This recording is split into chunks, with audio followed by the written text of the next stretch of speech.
Most of the vehicles aren't leaving for probably the next 3 hours. So.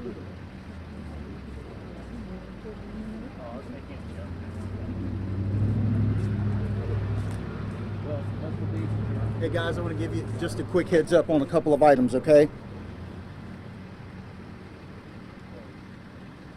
All right, so I'm Ed, Marketing and Communications with the city.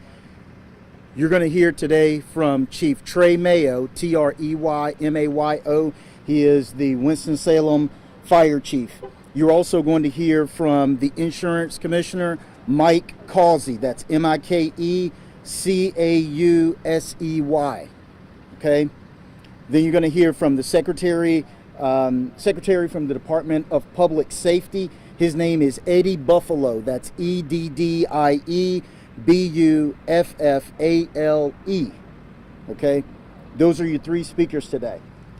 After they have finished their speaking, we have a couple of videos that we are going to airdrop to you that you're free to use. These are statements from Weaver Fertilizer. The speaker on that is named Andrew Carroll, ANDREWCARROLL. Okay, he is the representative for the company, and so those videos will be released following that. They're having a really quick huddle, and then they'll be back down here. I think we may be a tick beyond the 3:15 mark, but I think we still have enough time for everybody to get their things done, okay? Can you repeat what Eddie's title was really quick? Buffalo, Eddie Buffalo is the Secretary of the Department of Public Safety. Can you spell the first name again? Mike Causey, Causey.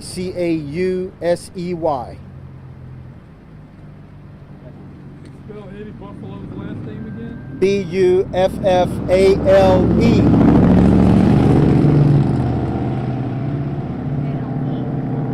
Ends with an E. Not common spelling. Okay? All right.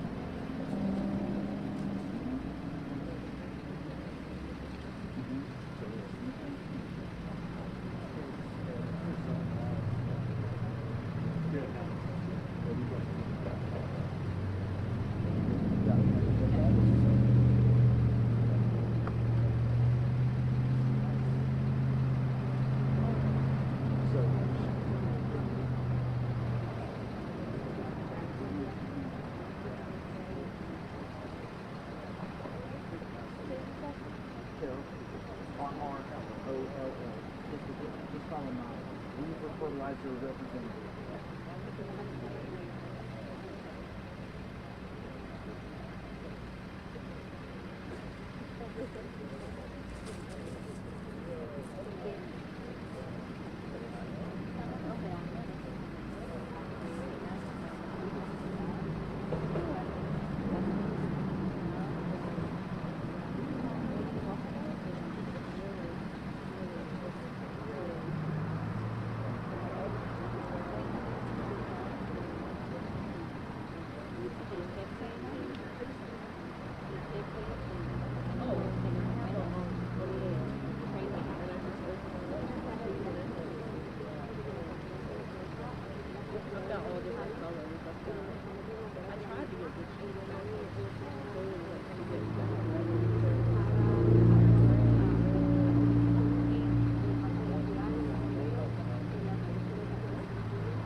Like just right there, like that.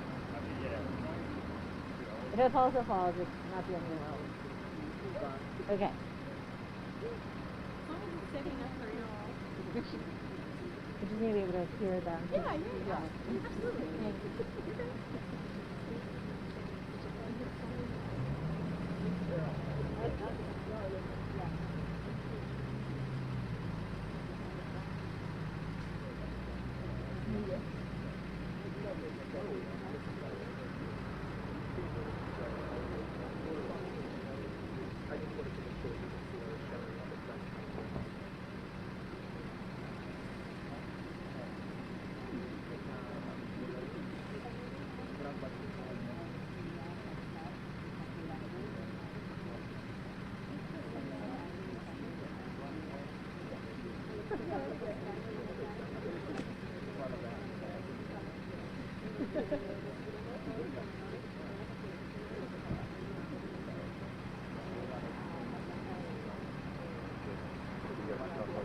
Huh? Yep. Just as soon as I take it up.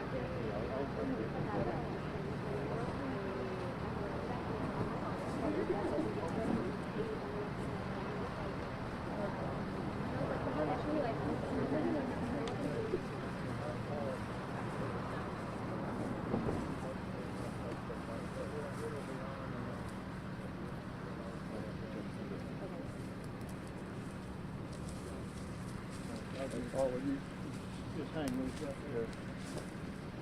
He said we'll hang here.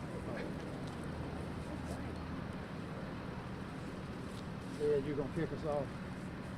You gonna kick us off? Sure. And you gonna mention the prepared statement? Yes, sir. Okay. All right, ladies and gentlemen, we're going to start now. We're going to start off with Chief Trey Mayo, and then we'll hear from Secretary Causey. Good afternoon. Trey Mayo, Fire Chief for the City of Winston-Salem. So we had a press briefing this morning about 9 or 9:30. It is now 20 minutes past 3 Monday afternoon. I have a few updates. Post what has, it's just kind of what has gone on during the day in no particular order. We have Piedmont Natural Gas. We had a couple of 2-inch gas lines that were free-flowing natural gas into the vicinity of the fertilizer plant.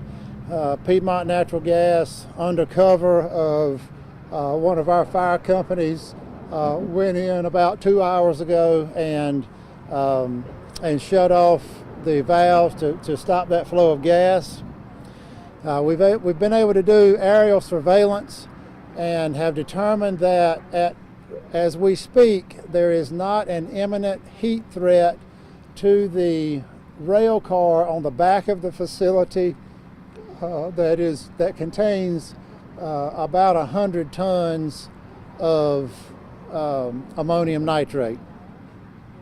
That was a concern this morning before we could get eyes on that and see what that situation looked like.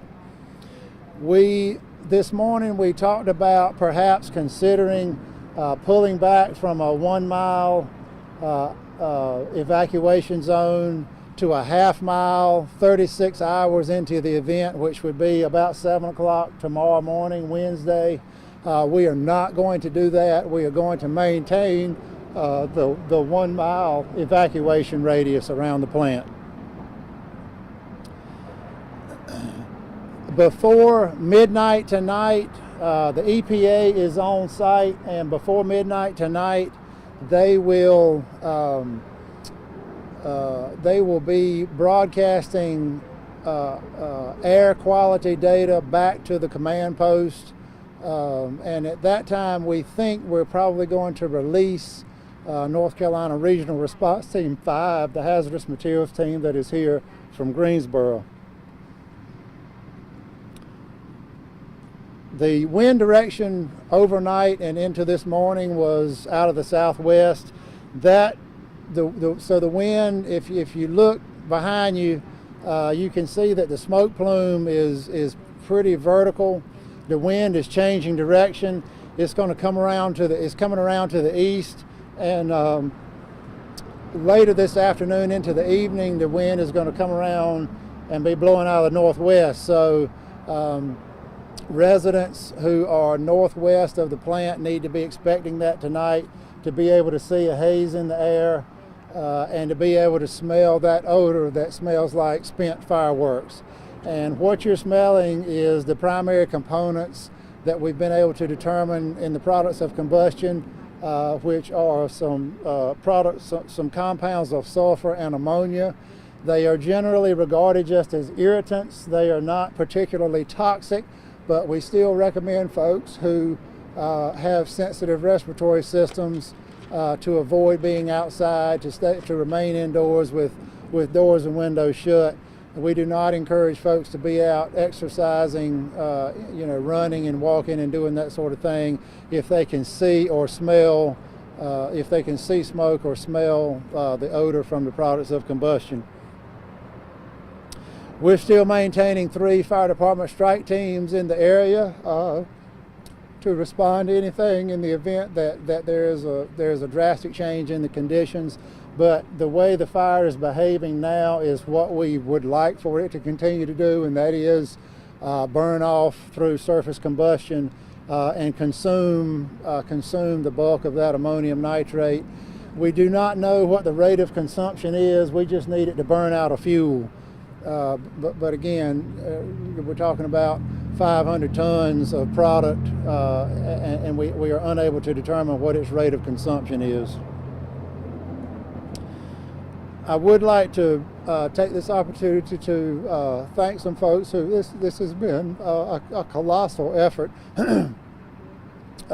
being coordinated over multiple agencies, and the risk you take when you start naming names is you leave somebody out, but I'm going to give it my best shot.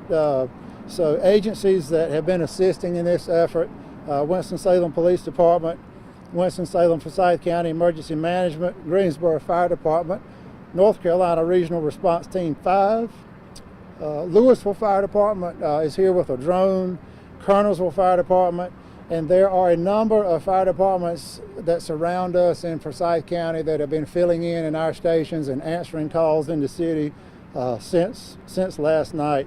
Forsyth County Sheriff's Office, Forsyth County EMS, Forsyth County Emergency Services,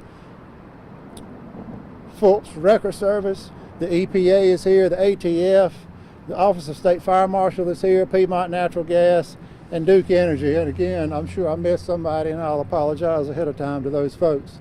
I will be here to take questions. That concludes my report. I'd like to give North Carolina Commissioner of Insurance, Mike Causey, an opportunity to speak to you. Yes, sir. Thank you, Chief Mayo. I'm Mike Causey, North Carolina Commissioner of Insurance and State Fire Marshal.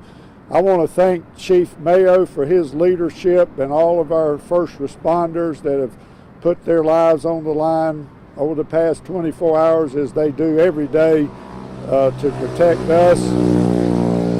This is a tragic situation, a dangerous situation, still very volatile, but I want to applaud Chief Mayo for the way he's handled this and the calm manner that he's approached this to bring all of these teams. I thank the Greensboro Fire Department, Winston-Salem Fire Department, Winston-Salem Police Department, and I think there's at least 250 first responders on scene. We have a drone here from the Office of State Fire Marshal, as well as two Office of State Fire Marshal investigators. We've seen too many tragedies similar to this. We're just still dealing with the QVC massive fire that we dealt with up in Rocky Mount, where we saw a lot of jobs lost.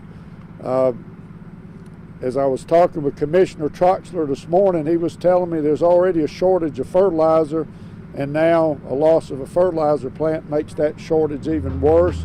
And this is from what I understand, this is a North Carolina company.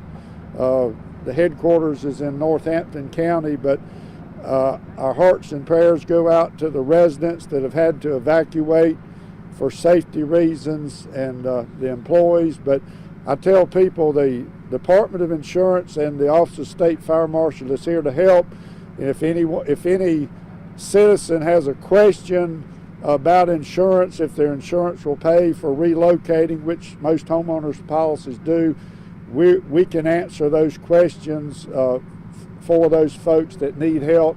And the same thing with any help, any questions the first responders might have. So thank you all for being here, and thank you, Chief Mayo, for giving me this chance. Thank you for coming. We appreciate your support. And I should have done this when we got started. I need to introduce some folks that are behind me here as you spool up with your questions from your left to right. Director of for Winston-Salem Forsyth County Emergency Management, August Vernon. Standing next to him is the chairman of the city's Public Safety Committee, James Taylor, representing the Southeast Ward. Police Chief, City of Winston-Salem Police Chief Katrina Thompson is here, and the Secretary of the Department of Public Safety for the state, Secretary Eddie Buffalo. So we appreciate them showing up and offering their support, and we'll take whatever questions you have. Sir, you mentioned that there was no heat threat with that rail car. How close is the fire coming to that at this point, and where is that positioned in relation to the plant? So the question is, how close is the active fire to the rail car that is behind the facility that contains 100 tons of ammonium nitrate? And it's in a distance that would be measured in feet, but the fire is not burning with so much intensity that it is creating a radiant heat threat to that rail car. It's not that the fire is that far away. It's just that the fire is not that big.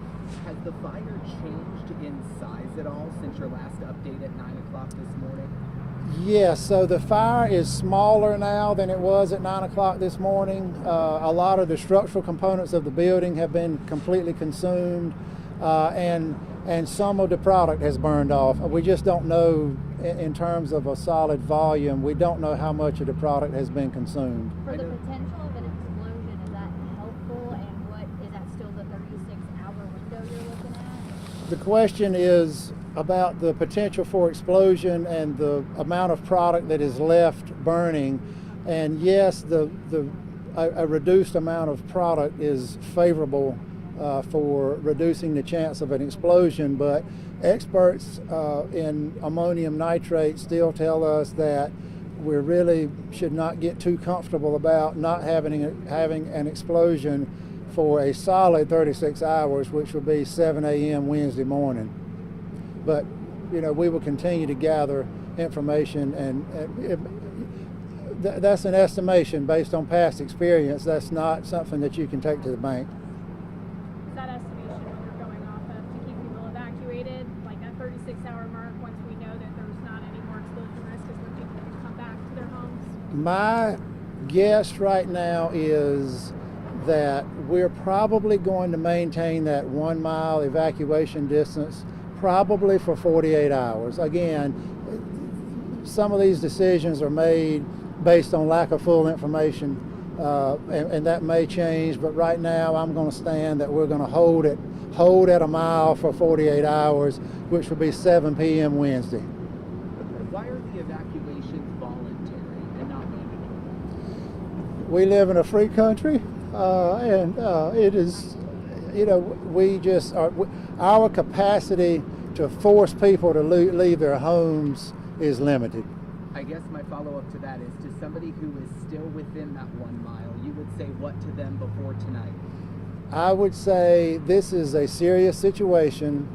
A precedent has been established with the 2013 explosion at the fertilizer plant in West Texas.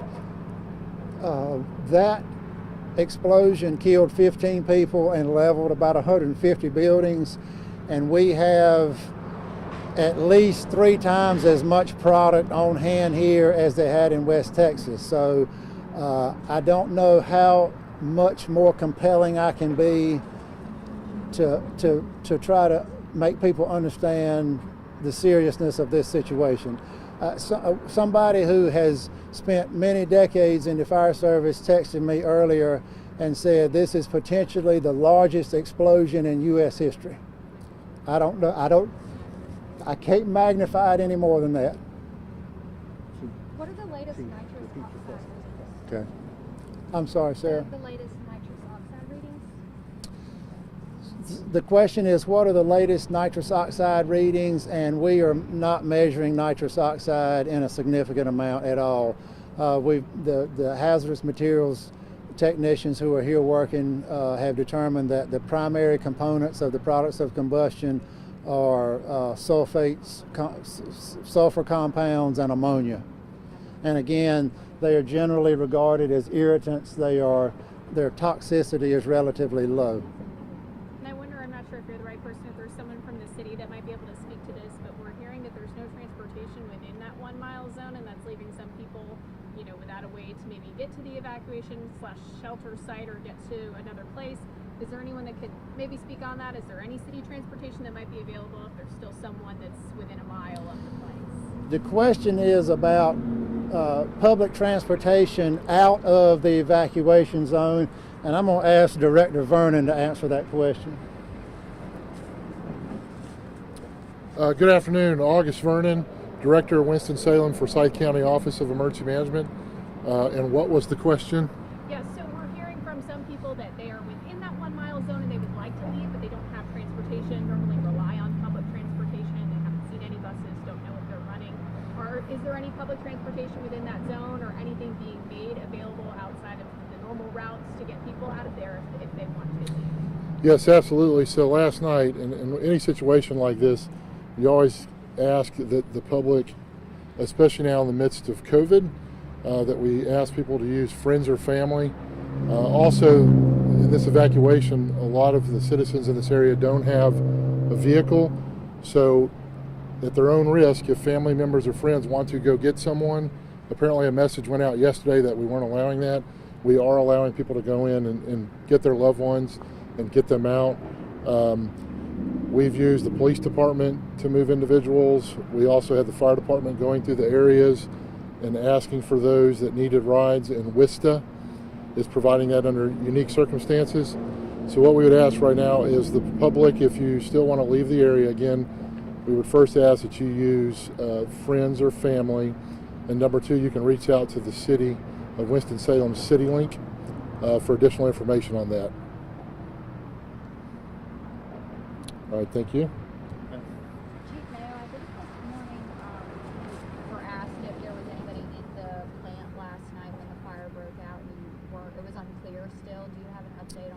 I don't have an update on that.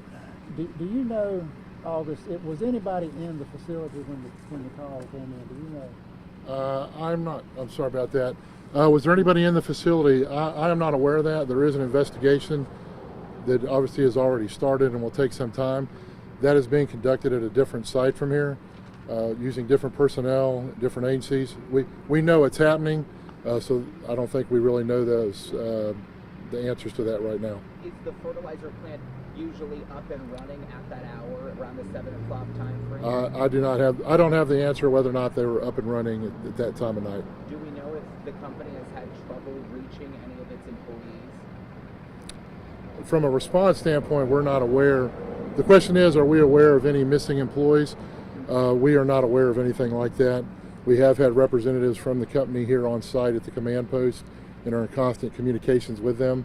So we're not aware of anything like that, and we've not heard from anyone calling in about a missing friend or family member. So the company, you're working with the company, but they're unable to say whether there were employees in the building at the time? I'm not aware of that question.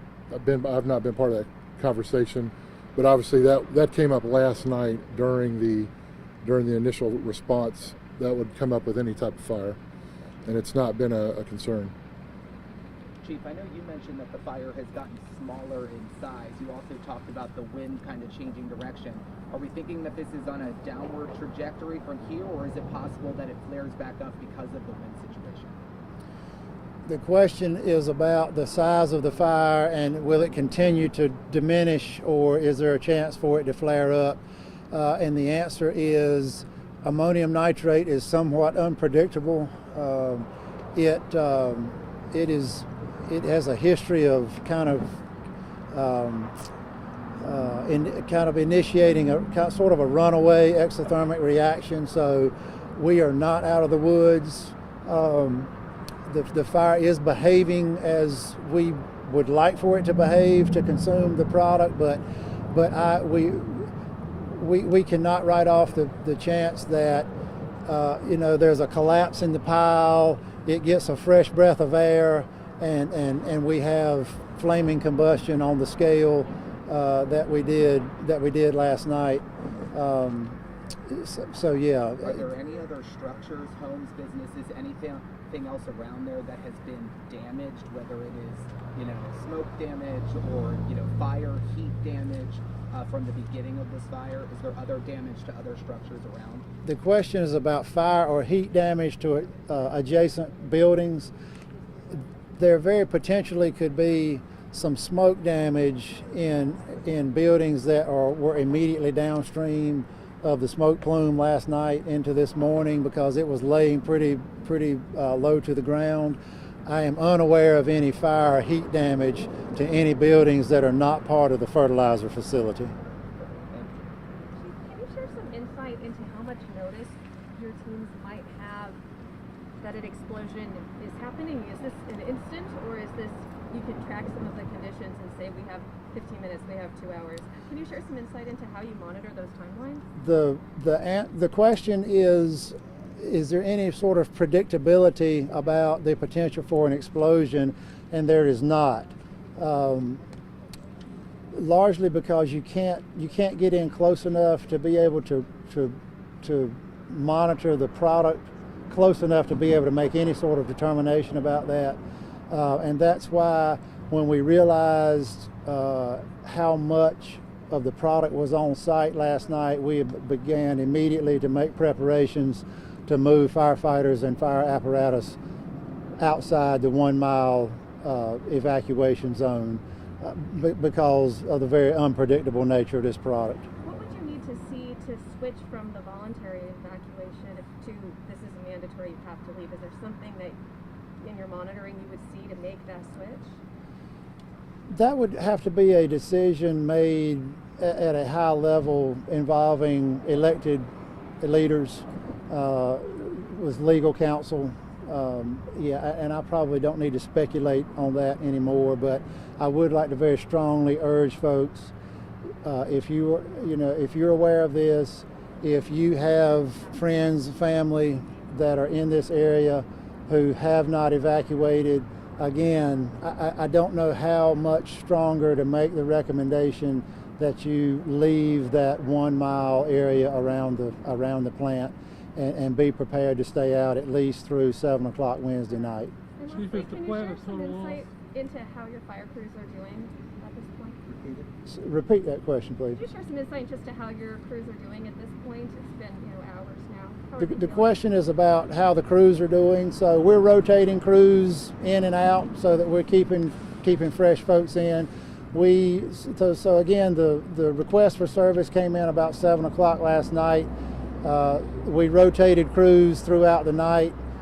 We changed shifts at 7:30 this morning. So the crews that came on at 7:30 this morning were not the ones who responded last night.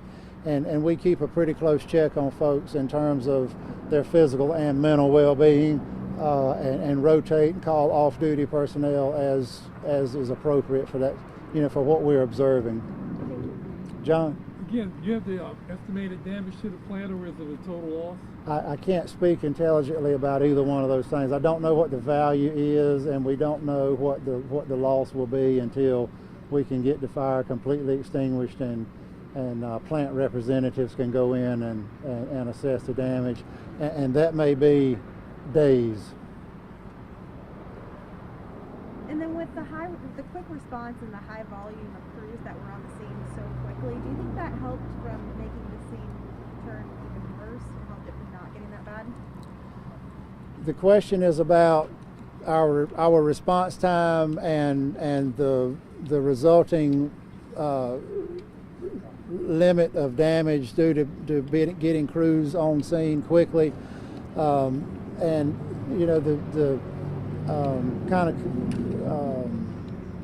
the conventional wisdom in the fire business is the faster we can get there and start intervention in whatever the crisis is, whether it be a medical emergency, a fire, a natural disaster. Typically, the faster we can get there and start interventions, the better the outcome of that event. And I have a question about if you're communicating with the school district. We know that there's one school that has been put on remote learning for yesterday, was just announced that it's put on remote learning today.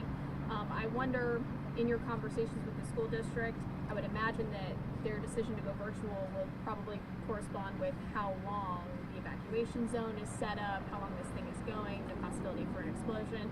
Maybe give us a window in your conversations with them. The question is about conversations with the school system. I have not had any conversations with the school system. I know last night Police Chief Thompson contacted the superintendent. Chief Thompson, is there anything you have to share about that regarding your conversation with the school system and any decisions they may make based on the duration of this incident? Sure.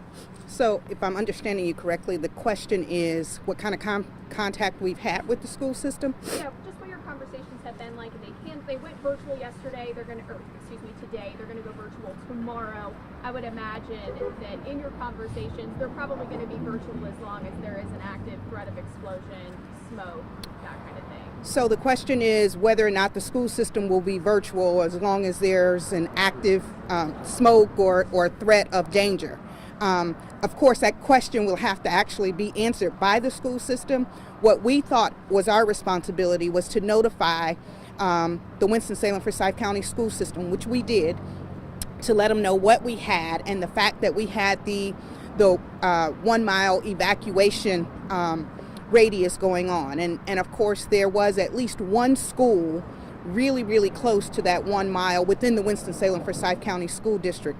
I will mention that there was also a private school, at least one, that I was aware of and had made contact with that was also really close to that 1 mile radius. But no indication just yet that it could go beyond tomorrow.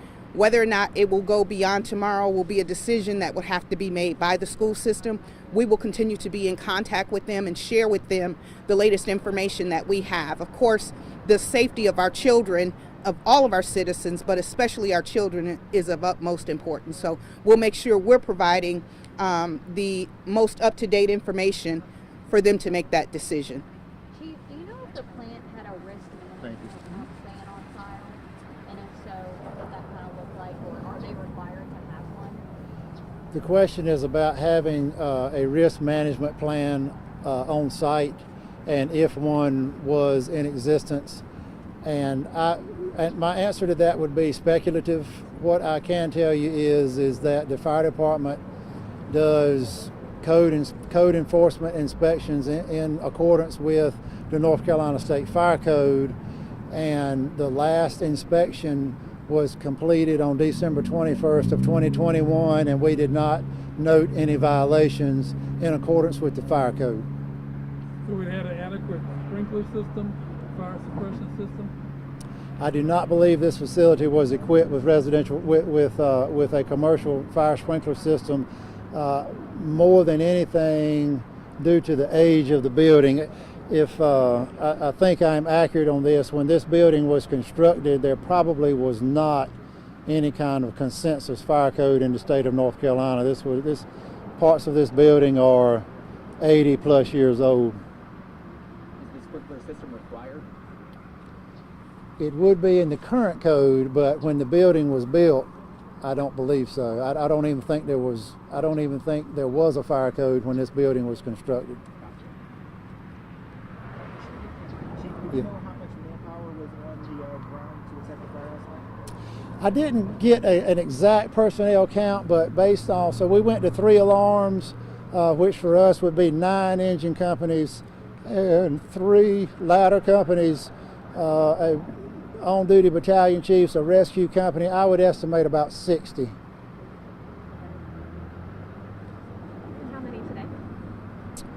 So we have 3 2-engine strike teams, so 21 firefighters approximately, plus probably a dozen administrative staff in filling various roles in the command post.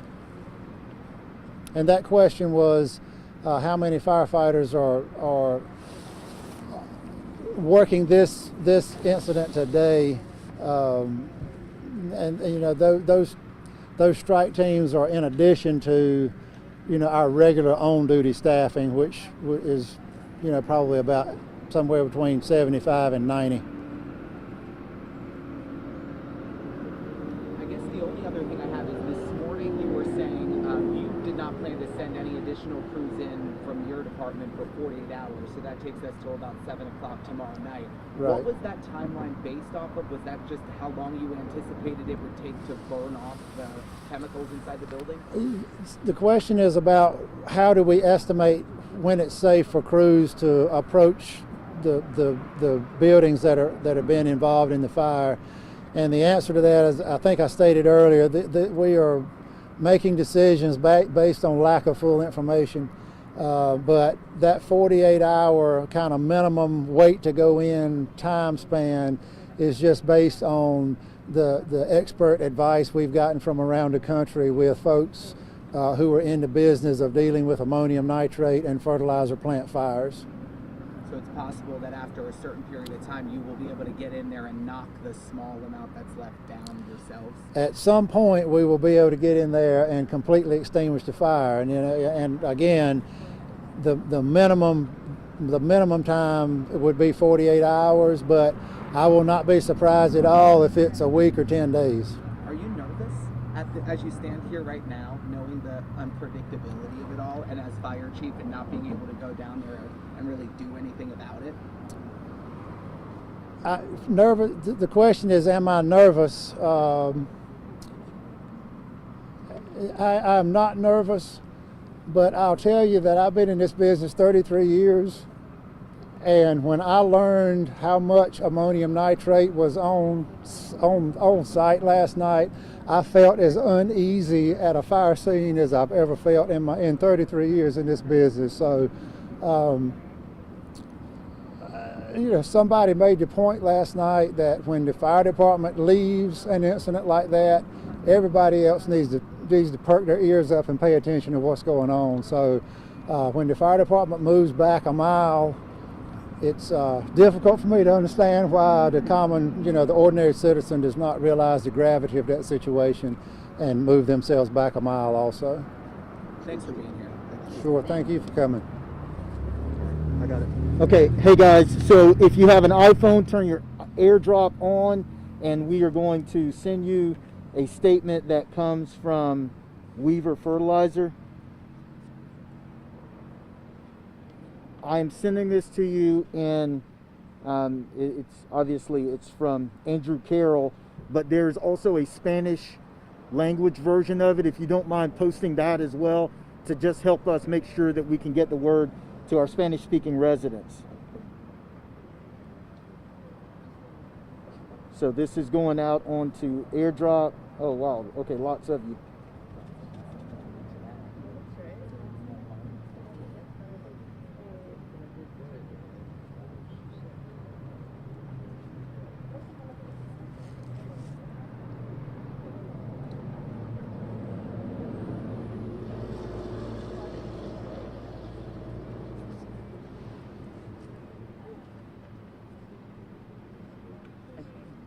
And you're sending a video, sir?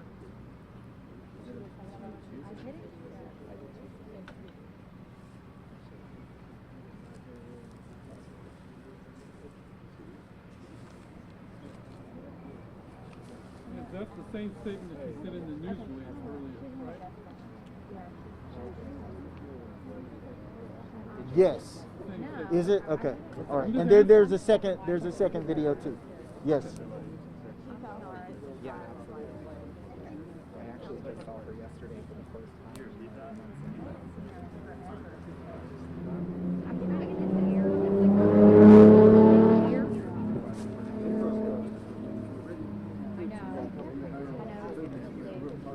Can I try it I again? didn't get it either. Yeah. It's still going. Okay, It's maybe a it's huge just so thing. many. Yeah. It's a huge Maybe I thing. should have sent it. Like, is this the one that's been tweeted out? Is this a different statement or the one that's There is a circulating? different